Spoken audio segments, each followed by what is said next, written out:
Hi, everyone, and welcome back to Level Zero Literacy.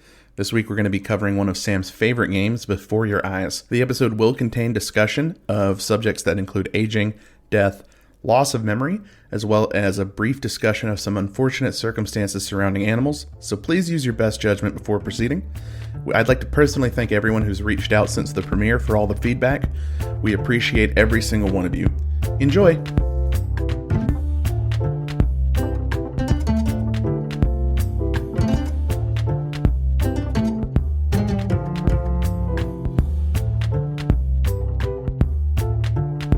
Hello, folks, and welcome back to Level Zero Literacy.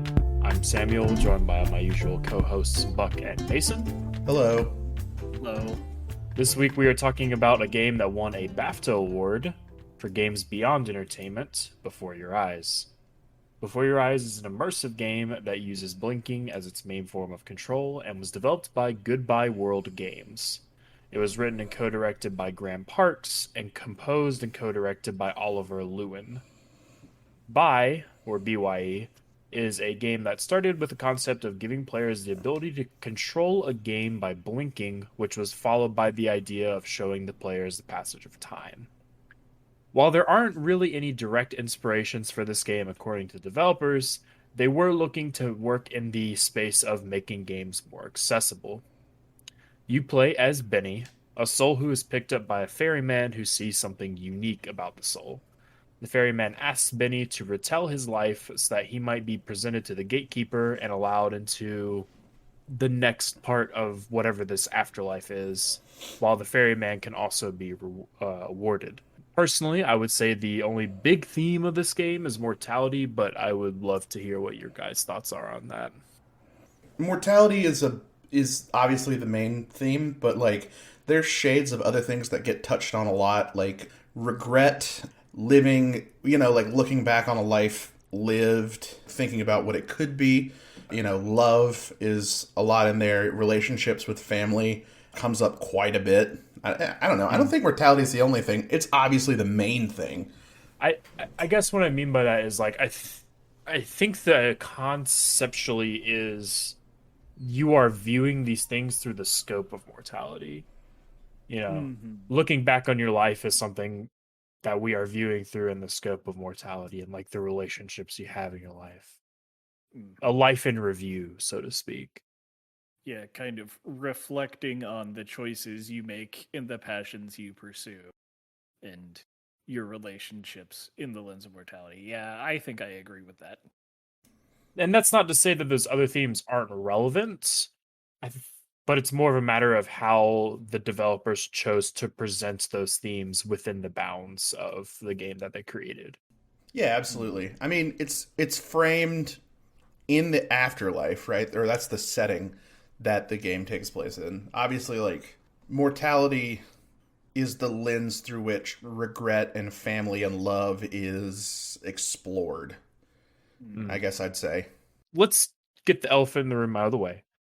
Before we delve more into the story aspects of the game, let's talk a little bit about the technological aspects, just so we can all sort of talk about our experience. So for those of you out there that might not be aware or haven't played the game yourself, this game uses a webcam as its recommended form of control over the game.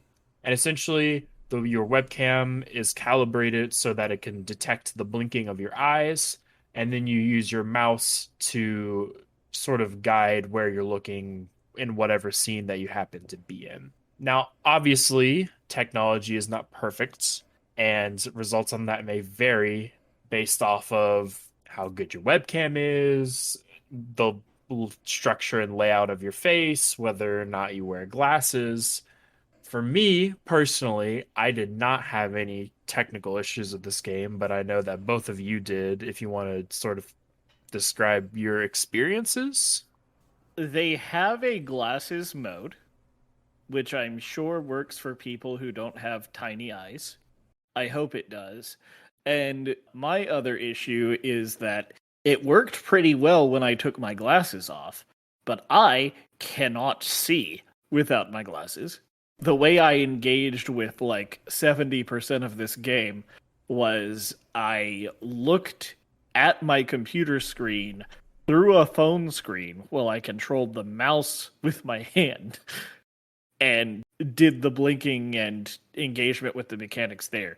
And while that is definitely a crappy way to engage with a game, I didn't really resent it or anything. I just thought it was unfortunate that it went that way. That does sound like a nightmare. I had a little bit of different technical issues. My webcam that I happen to have right now is really on its last leg. I think it's near the end of its life, and it made it very hard to kind of frame my face correctly in calibration mode. I eventually got it working like pretty well. However, it would, I think because of my glasses or because my camera is not super great, it would like register false blinks. And there's also a mechanic where at certain points in the game you have to close your eyes to kind of eavesdrop on people to focus on what they're saying, and that was very, very difficult to, like, I felt like I grappled with it every single time it came up. Now, and that, to be very fair to the game, that was probably the fault of my camera. And you can play this game without a webcam. You can, they call it simulate the blinking of an eye by clicking on your mouse. But there is impact that is lost in translation there, because the idea is that when you blink, blinking is something that, you can become conscious of. You can, force yourself to keep your eyes open. But at the same time, it's an autonomous response. It's something that you're going to do automatically. So even during scenes where you are desperately trying to keep your eyes open, there might be a time where you blink and you miss something that you wish you could have seen. Yeah, and in the last part of the game, I did my absolute best to use the mouse control with my eye, what my eyes were doing in mind, but I did lose a little bit when I was controlling with the mouse. I had the exact same experience. I eventually switched to the mouse, and I would click every time that I blinked, but having to cognitively kind of work that through at every second kind of detracts from focusing fully, meditating on kind of what the game's trying to say at any given moment. There's also, this is a little bit, actually, you know what? I'm going to say this is less to do with my camera and the glasses and whatever. There are some points in the game where there's a mechanic that you have to keep your eyes open, and it's like mandatory. And one of the things I think is very natural to do while you're playing the game is try to keep your eyes open during other parts of the game as long as possible, so you can, like, in the story of the game, you're like holding on to these memories of your life, and out of the game, you're trying to get as much context and story out of the game as possible. And then you get to the parts of the game where it's like, hold your eyes open, and then it just becomes like torturous pain. It was super hard. Yeah, that's the exact same thoughts I had. Like, if you play the game in one sitting and you're doing the earlier part of the game, which does not require you to keep your eyes open, you get to this later part, and I was doing it like at the end of a work day where I had been staring at a computer for 8 hours. It was rough, I'll say. I also found it really trying. And then if you blink during the parts where you have to keep your eyes open, the counter resets partially. And so, like, you can kind of trap yourself in this loop where you have to keep your eyes open through certain lines of dialogue, and then you'll get halfway through it and accidentally blink, and then the NPC will be like, no, keep your eyes open. And the dialogue has been cut halfway off, so it restarts. But restarting takes like precious seconds that you can't keep your eyes open towards, and it cuts off again halfway through the line, and then the NPC's chiming in again, and it caused some frustration for me. I found it really frustrating. Moving past the technical issues, let's sort of dive in more to the narrative elements of this game. And I kind of want to take it at a surface level at first. I know we've never really done this before, but I'd really, honestly, genuinely, past the technical issues that you guys had, what were sort of your thoughts towards how this narrative play out, because it's pretty short. The runtime of this game is probably 80 to 90 minutes, depending on how quick you go through it. Yeah. So I'd love to hear, just sort of like at a 1,000 feet up, looking down. What were your thoughts, sort of approaching this game and coming out of it? I really liked the story the game was telling. It used a lot of narrative devices in really, really creative ways, particularly like the unreliable narrator was employed in a way that I don't think I've ever seen it employed in fiction before.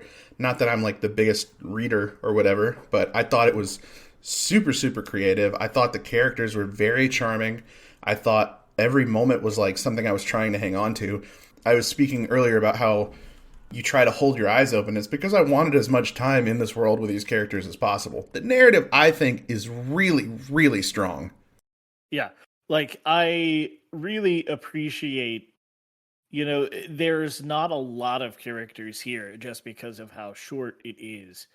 But I do think you get a lot of time to spend with them, and it's really interesting. And I think engaging with the blinking mechanics in the ways that you kind of can was pretty fun in terms of making the decisions, figuring out what you want to do. Because there are choices in this game, I assume. And I really like the way they implemented each of those things. And story-wise, I personally was not expecting the twist. And when you hit it in the game and you go back through certain things, I don't know. So I actually have an issue where I don't have a very good memory at all. And it kind of made me engage with that because a lot of my personal memory of my childhood is either severe traumatic events or the memories that I have of memories, if that makes sense. Yeah. And it made me recontextualize those feelings I have about my memories going through what this game has to show you. I thought that was really cool. Yeah, and something that I really appreciate is that this game doesn't overstay its welcome. I think a lot of times when people hear a game only has an 80 to 90 minute runtime, that's sort of a turnoff where there's just not a lot to it or there's not a lot going on.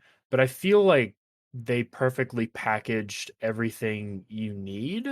And while I do think maybe they could have spent like 10 to 15 minutes at most exploring some of the different concepts that they were working for the most part, I feel like they nail everything on the head. They give you just enough time to build the relation. In the first half of the game, you get enough time to build out your relationships in such a way that you get to feel the impact of those relationships as you move through that first half. I'll definitely say they did a really good job picking their moments because I felt very connected to the characters in the world by the end of the game.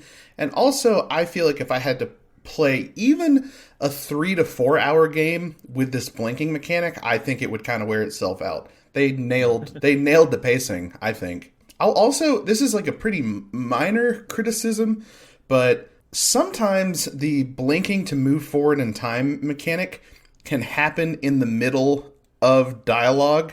So there are sections where blinking doesn't move time forward, and then as you get towards the end of a certain scene, you'll get a symbol, which is the game indicating to you that the next blink is going to jump time. So if you want to stick around, you have to not blink. And it can come up in the middle of like really important lines of dialogue, I think, which sometimes can make this, it can hurt the pacing. The story flow can be kind of weird if you're in the middle of a sequence of scenes that are going over the feeling of loss the character feels for his mother, and then you're talking with your father who's in the middle of a sentence about how much he misses her. You like blink forward to something unrelated. I felt there were just a couple, but it was enough to remember, like kind of awkward moments for that mechanic. Do y'all know what I mean? I don't view that as a flaw. I view it as a feature.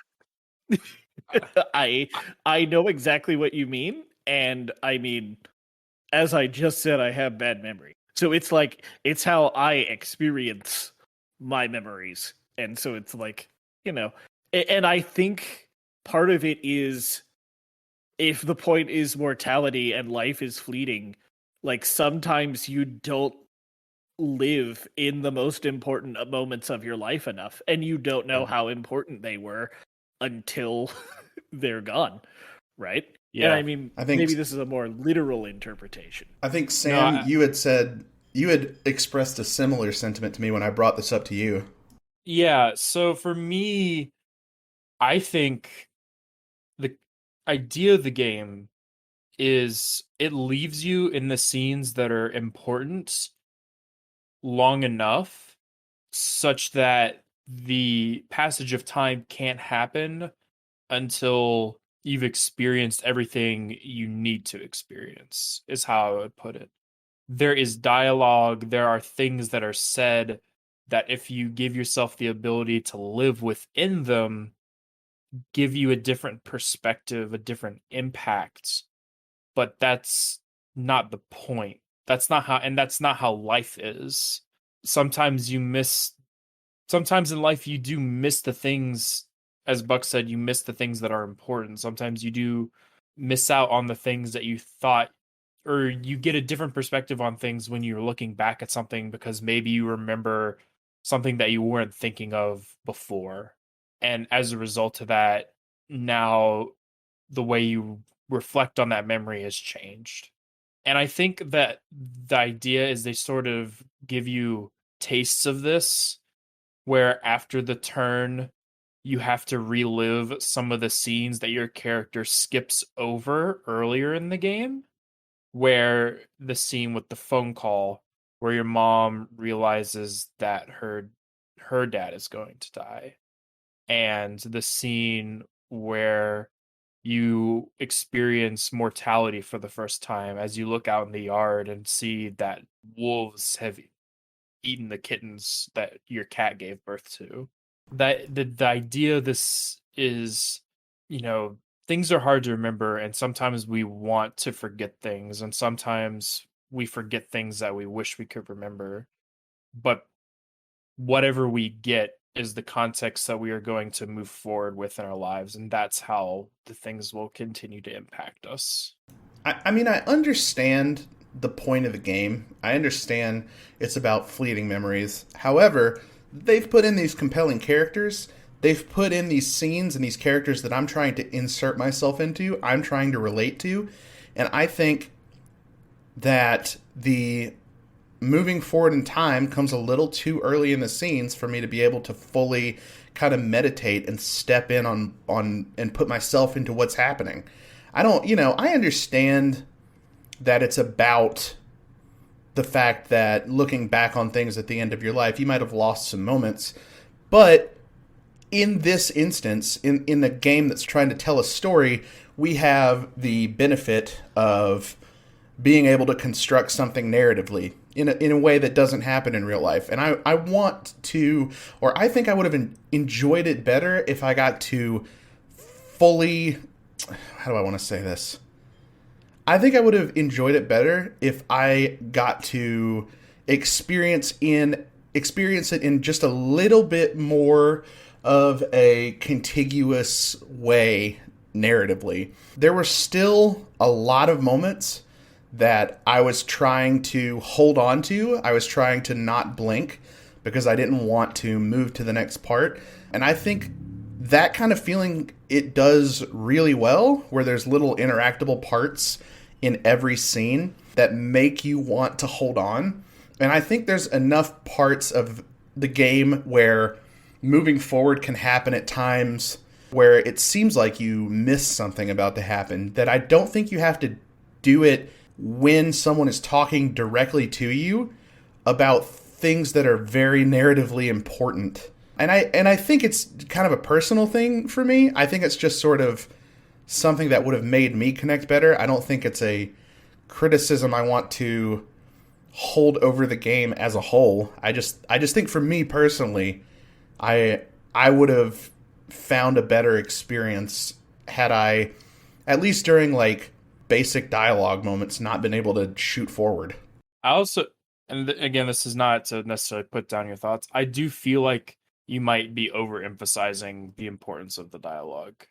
And I don't know how much that reflects on the frustrations of your experience. I wonder if that's intentional. I wonder if they want to make you feel like those things you missed were important, whether or not they were actually important. But my response to what you said, Mason, is your feelings are valid. Yeah. Obviously people are going to walk away from video games, and especially games like this, with very different feelings on their experience. Hey, maybe it's evoked the exact feeling that the writers were trying to evoke. I don't know. I can't decode exactly what they were trying to make people feel. I just know what I did feel. I think frustration is a valid thing to feel. It's frustrating to not remember things. Not every game is about making you feel good, especially if you accept games as a narrative. Especially this game. This game is not supposed to make you feel good. Yeah, this game is about making you feel like shit. And I did cry like heavily at the end. So let's move into it. Let's talk about our one moments. Mason, why don't you start? So my one moment happens towards the first act of the game. There is a set of choices you can take where your main character has like a little girlfriend, and you can choose to spend time with her and live like a fulfilling and fun and wonderful childhood, or you can dedicate yourself to like being super virtuosically good at piano. And it's very clear that your mother, who's pushing you to play piano, is sort of living vicariously. It says so almost explicitly at a later point in the game. But, I was a kid who, unsurprisingly, played a lot of video games, didn't have a ton of like close friends that I spent a lot of time with growing up. I also, was pushed to play piano and play sports and all those kinds of things. I never really stuck with anything, but I played piano for a long time.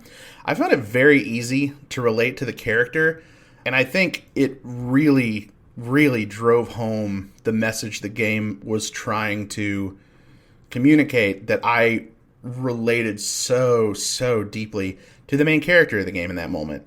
The specific moment I remember was your character is practicing piano, and you have the option to pick up the phone and talk to your friend who's invited you out to like a little sleepover or whatever, and your mom's over your shoulder, like out of frame, saying like, don't pick up the phone, keep practicing. You got to keep practicing. And obviously this moment is a microcosm. This choice you make is going to dictate what you dedicate your life towards: having a really close friend who means a lot to you, or pouring yourself fully into, learning piano and trying to get somewhere with piano in life. And, because of my choices, I later kind of burned out of the big recital that this part of the game is kind of building towards. It touched me like very personally. It made me feel so understood, I guess. The choices that we make in life, the road not traveled and all that. Yeah, I thought a lot about like what would my childhood have been like if I had spent more time socializing? Would I have been not such a huge dork in high school? Would I have not been such a bitter and unsociable person in the teenage years of my life? I don't know. Like I said, it evoked a lot of those types of feelings in me. And it feels really good to see a story about something that you kind of relate to like that. Especially given that the main character of this game is sort of painted in a, I don't want to say antisocial, because there is, they're a character that does embrace being social, but they're awkward. They're sort of sheltered, I think would be the right word, because their parents have tried to shove them into, or their mom, I suppose specifically, has tried to shove them into this one path that is inevitably taken up a lot of their time. Buck, tell us about what you were thinking about your big moment. So my big moment is the one I'm going to pick for the podcast is After the Twist. So shall we discuss the twist? For those of you that haven't played the game, which we highly recommend, obviously, the framing device of this game is that you are on a ferry telling the story of your life to a ferryman who is going to present your story to a gatekeeper that will allow you into a greater part of the afterlife, a more fulfilling part of the afterlife that you are currently finding yourself in.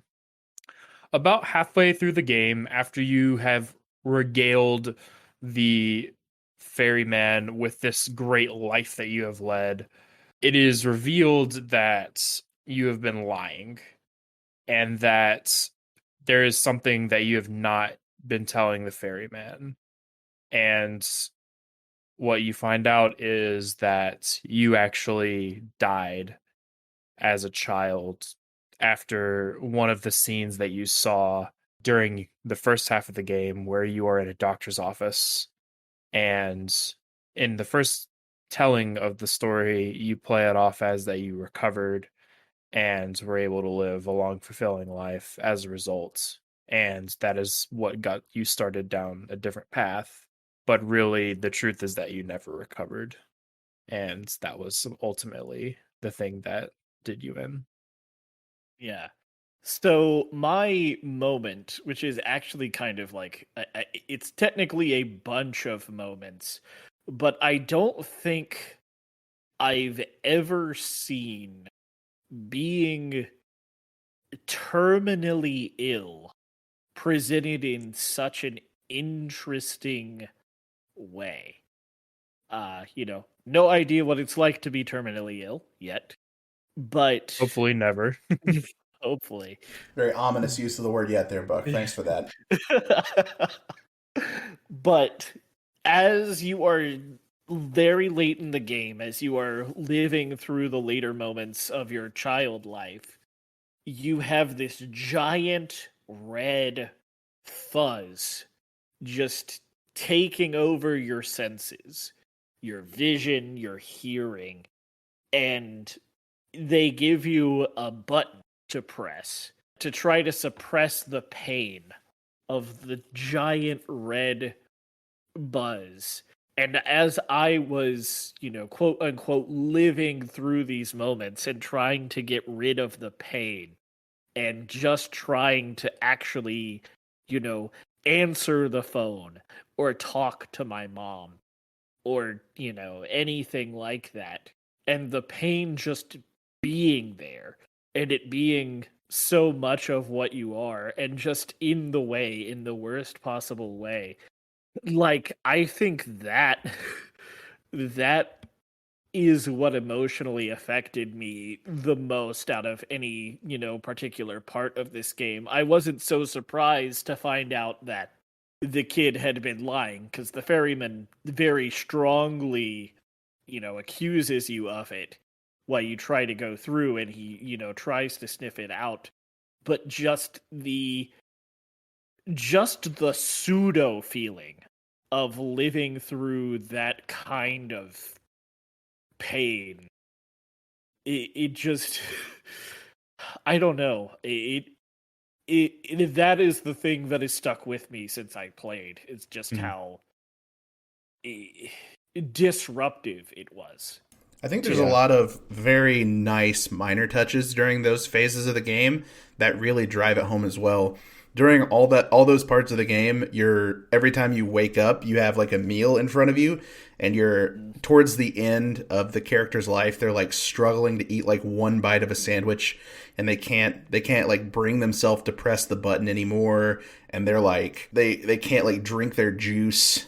I don't know. I thought those smaller things, those like little optional things, like really drove home the horrible state, the physical state that they were in, the constant pain.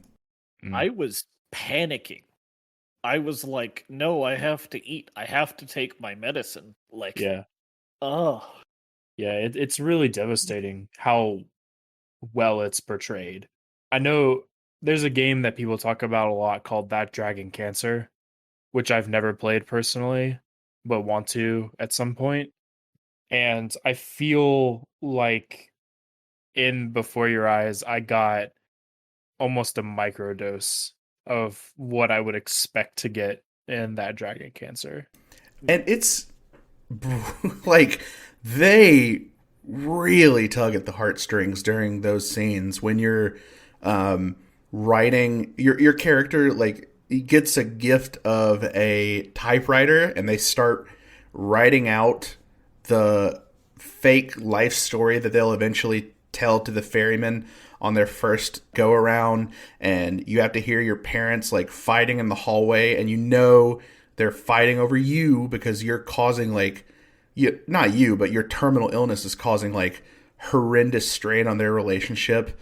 Like every little detail, it seems like it's like carefully, and it is, to be clear, carefully crafted to just make you feel absolutely terrible and devastated at every step of the way.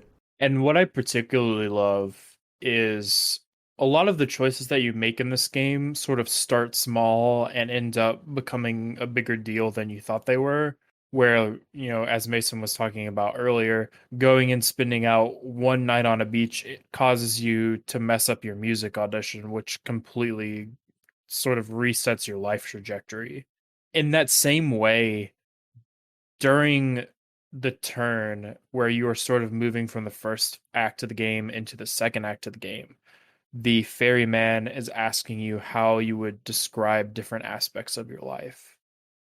How would you describe how would you describe your mother as a mother? How would you describe that girl you lived next to? Was she your best friend or your first love?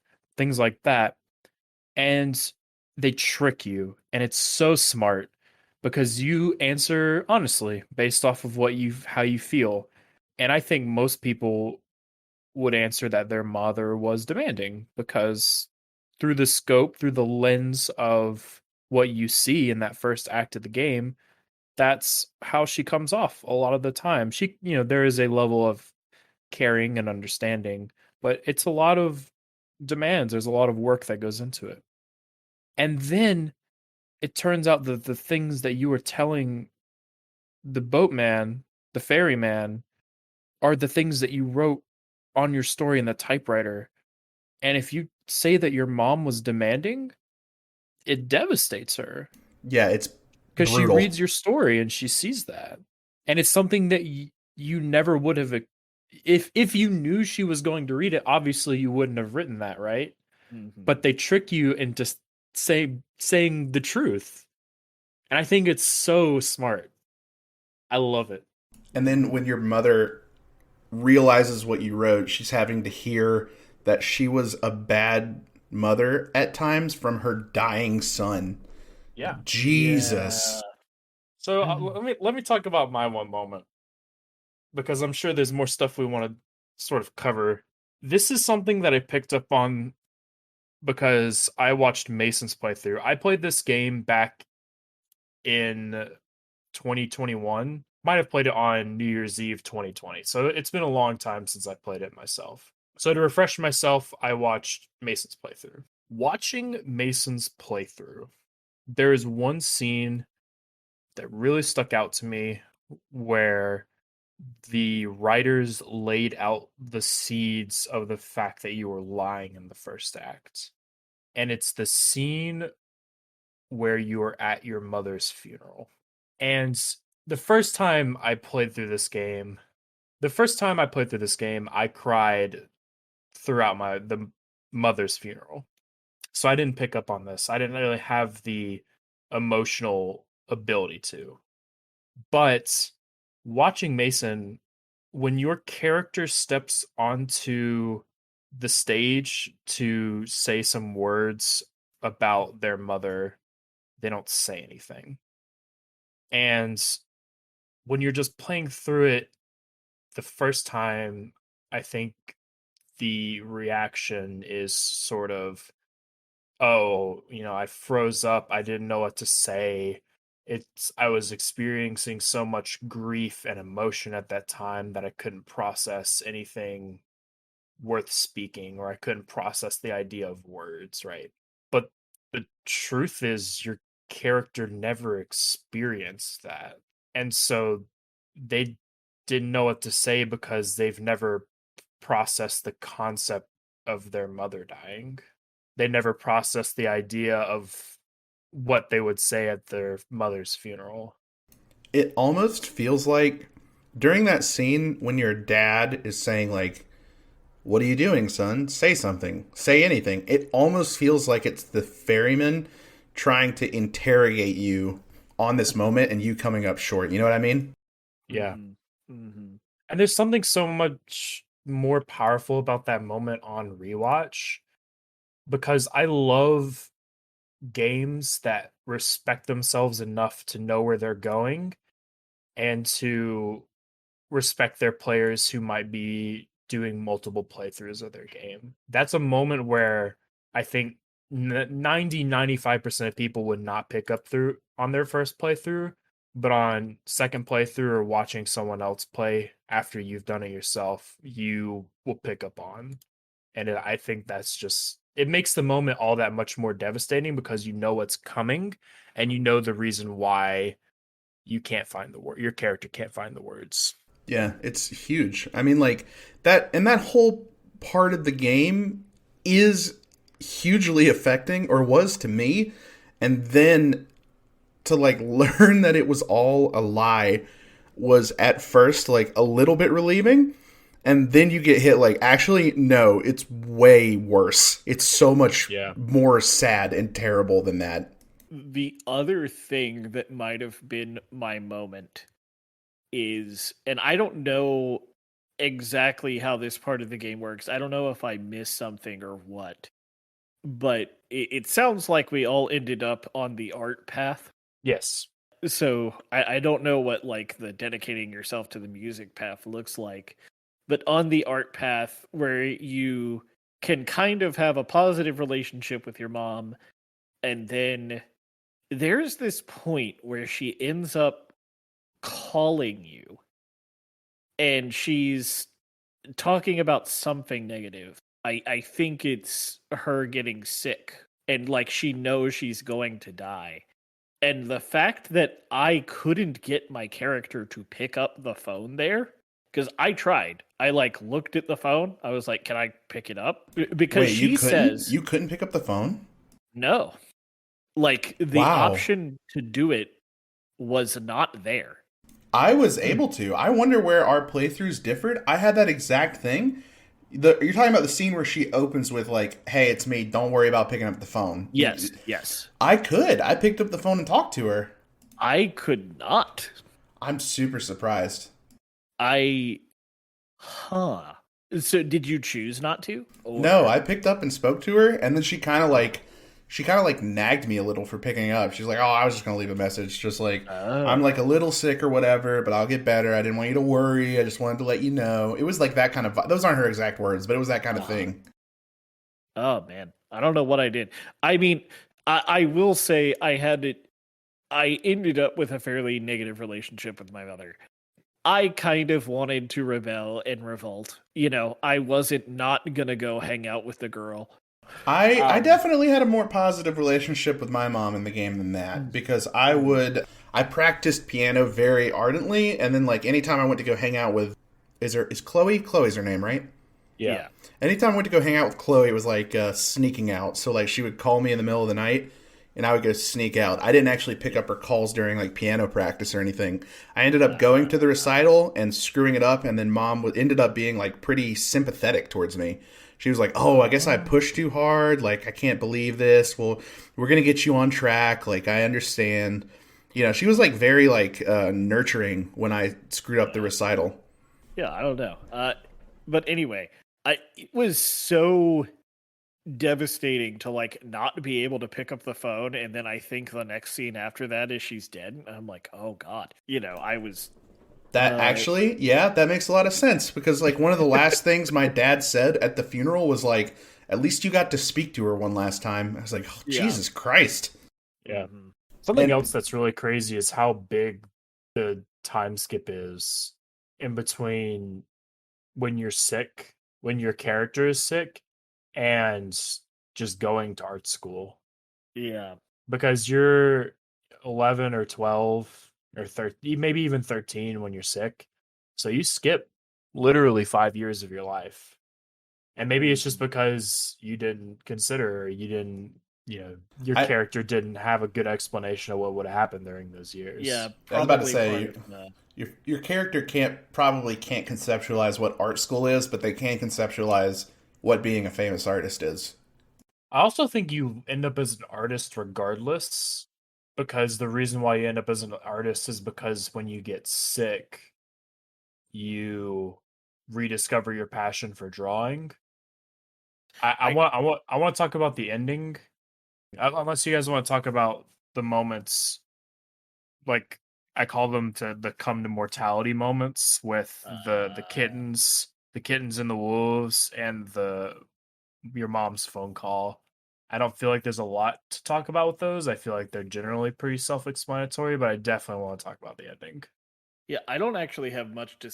The kitten and the wolf thing really, I don't know, landed on deaf ears for me. I'm like, where did this come from? Like, yeah, this is traumatizing and bad, but I don't Well, it's know. funny. So in my playthrough, I was able, the first time you experience that as you're going through it in the first act, because Uh-huh. that scene comes up in the first act, Yes.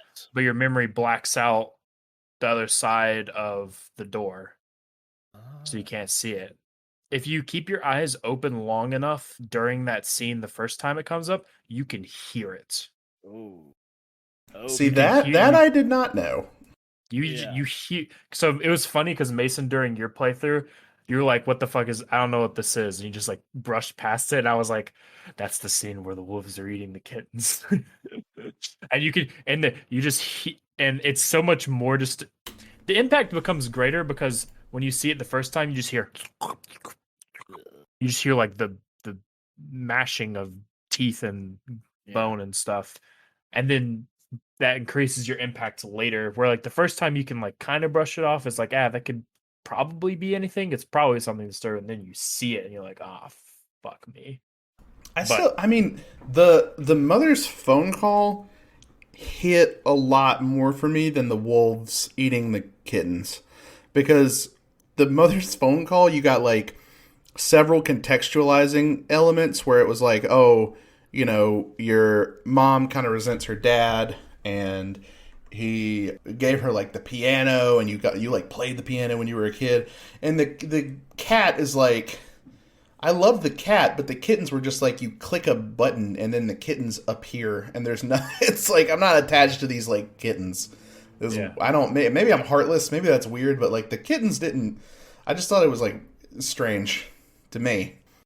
So one last thing I want to talk about is the ending, specifically the part where you have the ability to go between the gatekeeper or the ferryman telling your story and your mom telling your story.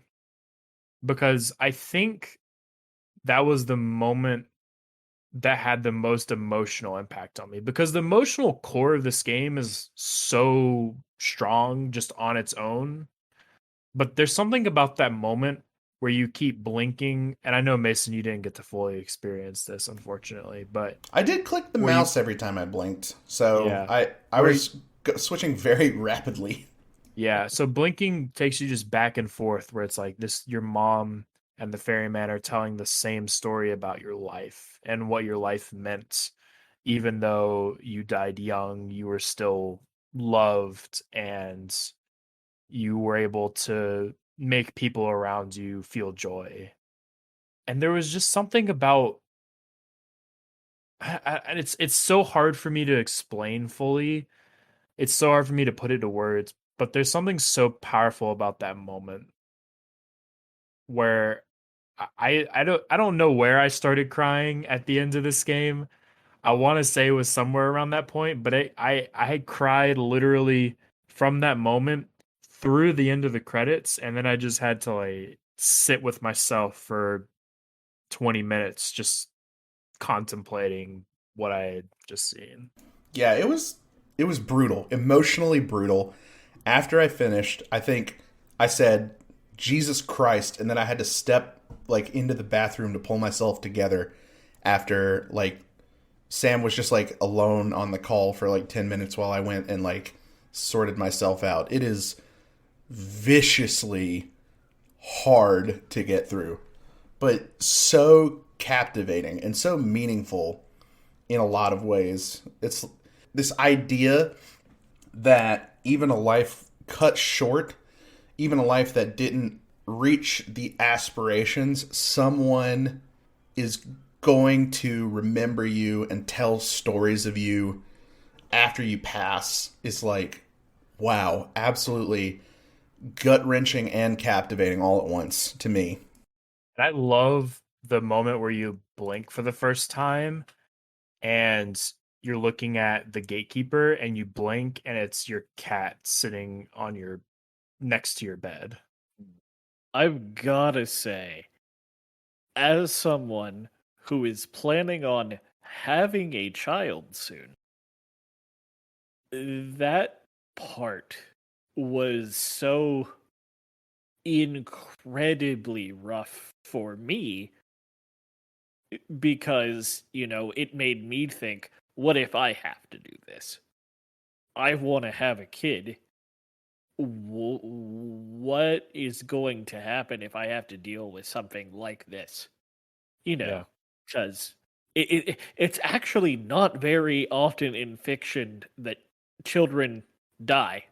Yeah, Yeah. absolutely. We don't really, because I mean, it doesn't feel good, right? And just with that exact context at this exact point in my life, it really made me feel, I don't know, it was, that is why I cried. Like, the story is sad, but contemplating that, which is technically a thing every person with a child has to, well, not doesn't have to think about, but does think about. And it's, oh, that's why that part weighed heavily on me. Yeah. Is it's like, what if this was my kid? Yeah. You know? I think something that this game soars on, something that it hits on excellently, and again, it's just like that the concept of mortality. It just you might not even be able to place yourself in these characters 100% of the time, but the idea of the afterlife, of death, of having to reckon with the things that you've done in your life and come to terms with the circumstances surrounding it.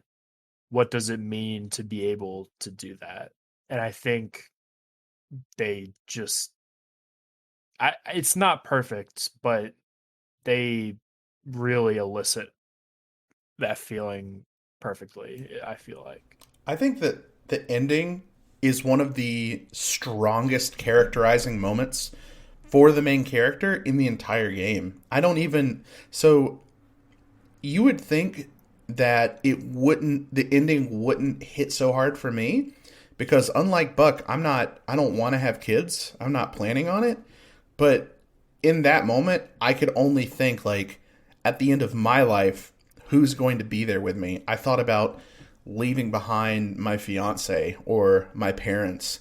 I thought about me being there at the end of someone else's life. And having to be with them while they struggled through that. And I think that speaks to how well they captured the humanness and just like the absolute wealth of the depth of emotions that, a lot of people grapple with, a lot of people think about when they're alone, a lot of the things that are, they occupy the same part of your brain as like, what if I won the lottery?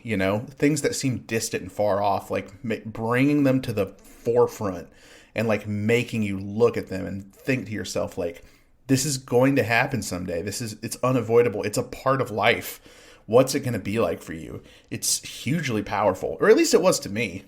The last time a video game ending made me feel like this was, I don't know if either of you played Persona 3. Nope. But it has, I don't know, I don't want to spoil it, a very similar message. And, I played Persona 3 in college, which was 10 years ago now. So it's been a long time since a game really gave me feelings like this. All right. Any final thoughts? This is just a germane kind of final thought to what you were just saying, Buck. When we cover our next game, I want to revisit this topic on the endings of games eliciting these strong emotional responses, like making you cry and making you feel things like that. I want to revisit this specifically when I don't know if we're doing Disco Elysium next, right? Yes. I want to revisit this exact topic when we talk about the ending of Disco Elysium, because that is one of the other very few games that has made me cry at the ending besides this game. Somebody send us a novel about what happens if you don't go the art route. I don't think there is an option to not go the art route. Really? Okay. I think can you actually hit the can you actually pass the piano recital and get into piano school? What if you ignore so. every distraction? Oh, I don't think so. Because the idea is you fall in love with your art again while you're sick. And that happens regardless. Okay. Oh, you know what? I didn't think about that. That's a good point. But I think even in spite of that, it still does elicit that feeling of the road less traveled. Thank you everybody for listening. Next week we will be discussing Disco Elysium, a very big game. So that's going to be a longer episode, or maybe two-parter. We'll see. But if you would like to follow along with us games-wise, that is what we will be playing next week. Thank you all for listening, and we will see you next time.